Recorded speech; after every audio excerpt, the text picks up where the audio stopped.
Welcome to the Cosmic Soul Podcast, your weekly microdose of motivation and inspiration to get you charged and ready to manifest the life you were born to live. I'm your host, Debbie, here to remind you that you are the creator. Let's get to work. Well, hello there, my cosmic tribe. Welcome to another episode of the Cosmic Soul Podcast. I want to give you a big round of applause because I am so happy for you and so proud of you for tuning into the show. By doing so, you are deciding to walk the path less traveled. You're taking your life into your hands so you can live your most beautiful and amazing life. It's not easy, but you are doing it. Bravo. Keep it going. Today's show is one I've been waiting to do since I started the podcast, actually. We're going to discuss discipline of our minds, thoughts, and words by using detachment as our guide. And our mentor, who will be leading the way, is His Royal Highness, the King of Swords. This king is actually the only one in all of the tarot who is facing completely forward, which is telling us that he is ready and willing to take on whatever comes his way. In his right hand, the hand of the conscious, rational mind, he holds a sword pointing upright, and to the left, the side of the subconscious and intuitive mind. This symbolizes his decisiveness, but it also shows he has flexibility in all matters. He makes decisions based on his intellectual understanding, but also stays open to his intuition. He wears a blue tunic, which is symbolic of a desire for spiritual knowledge, and a purple cape, symbolic of his compassion and intellect. The back of his throne is decorated with 3 butterflies, which represent transformation. There are also 2 crescent moons, another symbol of intuition, subconscious, and transformation, and an angel near his left ear positioned to give him subtle guidance. The trees behind him stand still, and the clouds have settled in comparison to the swords court cards that came before him. This tells us that the winds have died down, giving the impression of stability and clarity. The King of Swords symbolizes intellectual power and authority. He has the courage and intellect to achieve anything and everything he desires, and so do you. He tells you that you have the power to rule your mind from a place of authority and respect. Remember, you are the master of your life, the hero and the writer of your story. The King urges you to stand firm in your truth and express yourself with deep conviction.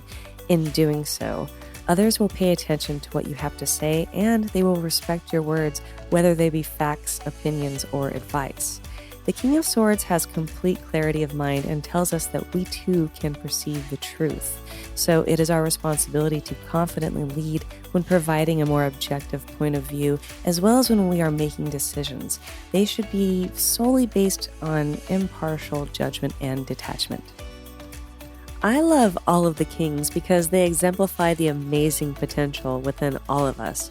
Our King of Swords here being my personal favorite because I feel that being mindful and having that authority over our thoughts really plays the biggest role in creating our lives and the world. And as far as detachment goes, to practice detachment doesn't mean you don't care. Detached mindfulness is a way to be aware of the information you receive and understand it for what it is, and in turn not giving an automatic reaction. It's the letting go of the thoughts and emotions that create suffering. One of my absolute favorite spiritual texts of all time is the Bhagavad-Gita. It offers so much wisdom and insight, and its main message is that of the triumph over attachment.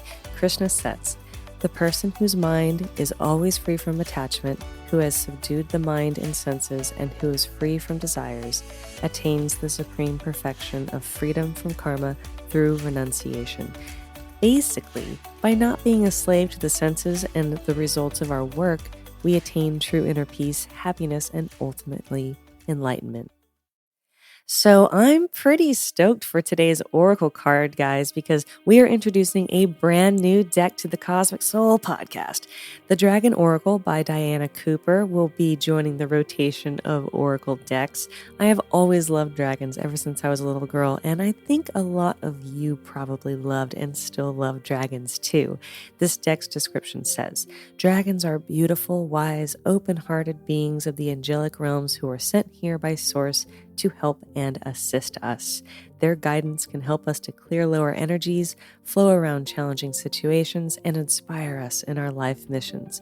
This beautiful and unique deck offers you advice about your daily life, your soul mission, and how you can serve the planet. The dragons are waiting for you to connect with them so that they can assist you on your spiritual path. Yay! All right. Are you guys ready for our first dragon?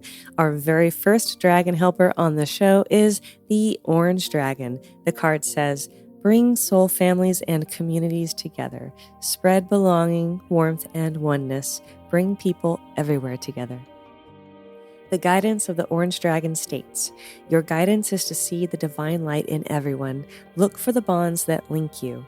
The Orange Dragons will help you to spread their light of warmth, welcome, and acceptance to all peoples, races, and cultures. Let that light shine through you. You will feel a sense of belonging and your heart will open. This will help you to develop your abilities of higher manifestation. When you visualize the people and animals of the world coming together in harmony and acceptance, Orange Dragons will flood your vision with their light. Archangel Metatron himself will then take it to energize the plan for Earth. So hold the highest vision for the golden age that is being prepared and do your part to bring your community and the world into spiritual accord. This is a message of higher peace. I'm always down for some higher peace. What about you? On that note, it's time to talk nice to ourselves with this episode's affirmations. Settle in and get ready by taking 3 slow and deep breaths.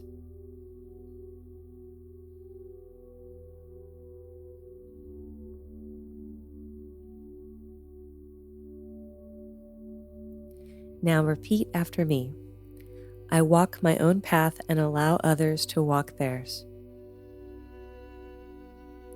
I walk my own path and allow others to walk theirs. I walk my own path and allow others to walk theirs. Peace is already within me. Peace is already within me. Peace is already within me. I speak only truth. I speak only truth. I speak only truth. What you think and speak truly becomes your reality. Much like the phrase, you are what you eat, you are what you say and what you think. To an extent, at least. So focus on what you want to be and what you want to feel. Allowing certain thoughts, words, headlines, and opinions into your mind that do not serve you any good will just drag you down and out of your own journey and goals. Keep your mind and heart squeaky clean and focused on those things that will lift you higher. This will not only help you, but others will see you and be inspired to reach for the stars themselves. Be the noble King of Swords and use your power to kindly influence others to be their best. If everyone does this, the world will be that heaven on earth we all dream of. This week's challenge will probably have you giggling a little, but do your best and you will see and feel a huge difference in your energy. For the next week, I challenge you to not say any cuss words. Yep. You heard me right. While they can be fun and sometimes relevant to a situation, a lot of times people just cuss to cuss and it adds an unnecessary type of heavy energy to what we're trying to say. And more importantly than that is you will be more mindful of everything you are saying before you speak. This is such a good practice, as many tend to not think at all before they blurt something out. If a cuss word slips out, that's okay. Just acknowledge it and try again. Even the act of catching yourself is great for being mindful and present with everything you're saying. And that's all, folks. Thank you so much for joining me today. Please hit that follow and subscribe button so you don't miss an episode. You can find the links to the Cosmic Soul blog, YouTube, store, and more by checking out the show notes. Speak and live your truth always. It's the best way to experience life. Never settle for anything less than all of you and all that you know is right. Have a wonderfully fantastic week, and remember, stay cosmic.